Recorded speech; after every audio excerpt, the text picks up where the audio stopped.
audition? Well, I started with wanting to do something about my younger brother Steven, and we were both big sort of fantasy nerds growing up. So I wanted to try and combine the feeling of the kind of stuff the video games we used to play and the stuff we used to watch with how it actually felt to just be growing up with Steven, to sort of have my best friend be my sibling. And that to me was the feeling I wanted to capture with the show.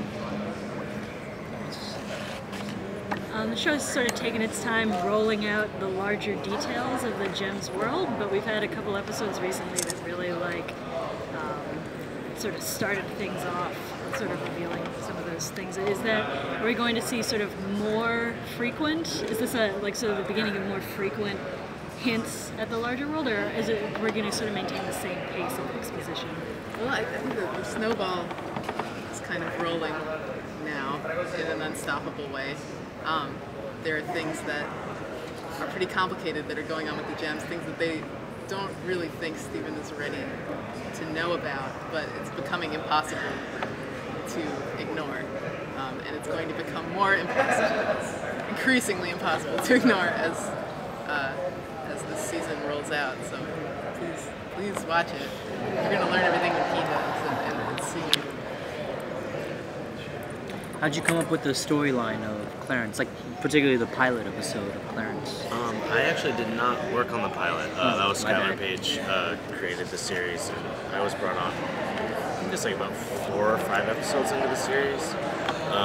But in general, coming up with stories usually comes from a place of something like, either something that happened to me or one of the other crew during childhood, or something that we've never seen represented on TV, and kind of trying to put in, take like a small story and make it bigger, and using our own characters in the world we've established. Estelle, how'd you get involved with Steven Universe, and are you excited about the new album coming out? Oh yeah. People call my people. No.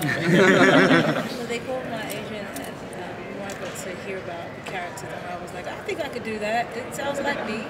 And as you've been getting into it, it really is that I come from a huge family.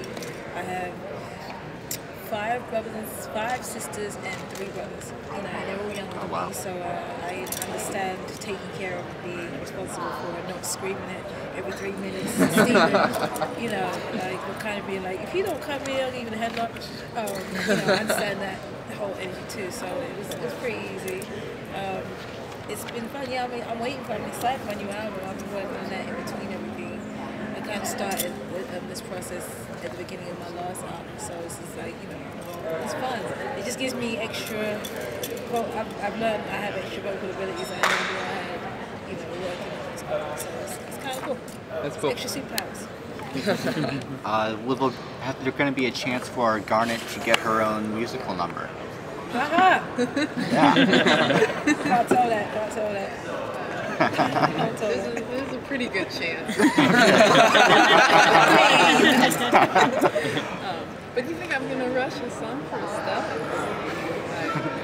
Wait. But she is an awesome songwriter, and the entire team has been doing songs on the show so far. I love it. The theme song in itself is brilliant. So you sing pretty good. Thank you. I actually had my original audition. It was the theme song, the extended theme song. Oh wow! It had a little bit of a front. She actually had me sing it for the audition when I recorded it and sent it in. So in addition to doing the dialogue from the original pilot, and I was already impressed by that when I first saw I first heard the song in the audition. What's it like being the main character on this show, being Steven? Well, it's the first time I've had a lead on a show before, but it's really fun. I mean, getting to come in every week and work on a character like this, on a show like this, that's so much fun. And, it's like the shows that I watched growing up on Cartoon Network. It's kind of a dream come true. It's a blast. I'm having a lot of fun with it. To you, how important was it that you actually enjoyed the show yourself, the material yourself? I think it makes it more fun to be a part of the project. I mean, if you don't enjoy the product that you're working on, then can you say that you're really getting satisfaction from working on it? I mean, and sometimes there are things that are tougher to do, maybe that you don't like to do, but in the end, it all leads into things like this that are an integral part of your career that also you really, really enjoy working on and will cherish. Seems like you're always a superhero for like Billy Batson, Yeah. Steven Universe. Yeah. It's a good way to do things, man. Yeah, I gotta play the hero, man. Although I would like to do some more villain stuff. I haven't really done much of anything in the actual villain thing. I've done some like characters with attitudes or smart mouths, but never a villain. So that might be an interesting future path. Very cool. It's fun in Steven with Stevens. Yes. Steven, well, our main timeline Steven, you know, like he learns to understand that he's obnoxious, and at that point he becomes jaded, and basically a jaded Steven can't exist or it breaks the show, so he has to be destroyed. Yeah. But there's just like 5 minutes of a seriously jaded and then kind of criminally insane Steven that you did an amazing job with. Also 3 very passive-aggressive Stevens. All of that very new. Yeah. We that kind of Steven had never existed. And then eventually the Steven like mass murder at the end of the episode, and then we're left with Steven. Yeah. Rebecca, is there any animated works that you and the team consciously try to reference or pay homage to? Like, there was one episode where Pearl clones herself and Steven has to deal with it. And some fans observed that some of the action choreography seemed to resemble things out of Revolutionary Carol Lucina. Like, is there anything to that, or? Yes, I love that show. I love that show. That was storyboarded by Joe Johnson, who is a brilliant artist. I think, I mean, I love like a lot of anime. I love a lot of cartoons. I try to. I suppose we make a lot of references to the things that we love in cartoons, but I try to have it be from so many different things that together they make something really new. That's really my goal.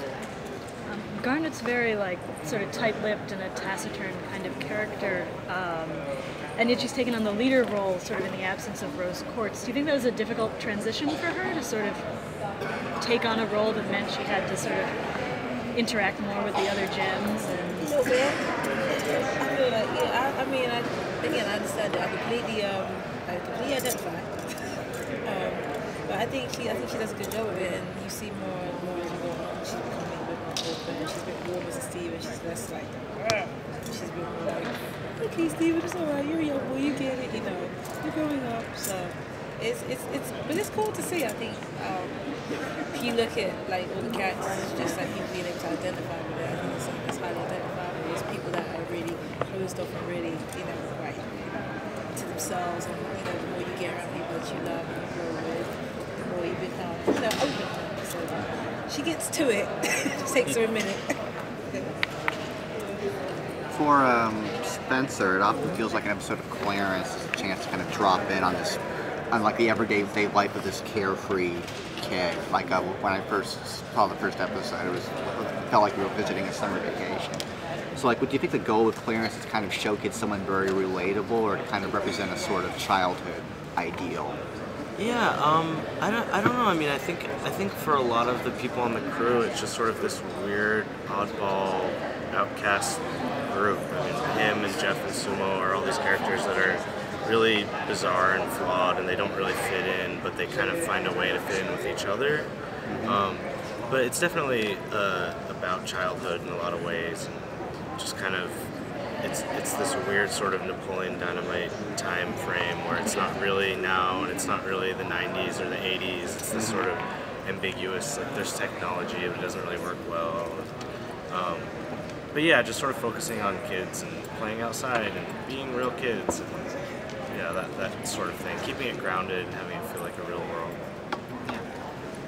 So, Spencer, what kind of prank calls you did back in college? Prank calls. Oh yeah, that's sort of what I attribute getting the job to in a weird way. Like, Pat Harpin was one of the original writers on the show, and Skylar Page created the show.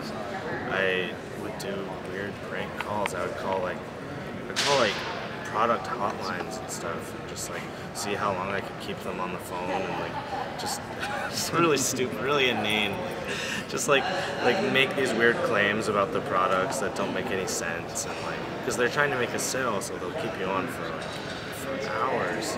I don't know why we do that. We were really bored. It's like, between animating, I think if you're staring at paper and screens for too long, you just start to you gotta entertain yourself in between that somehow. We have to wrap up and get to the panel. So thank you. Thank you guys. Thank you very much so much. Great talking to you.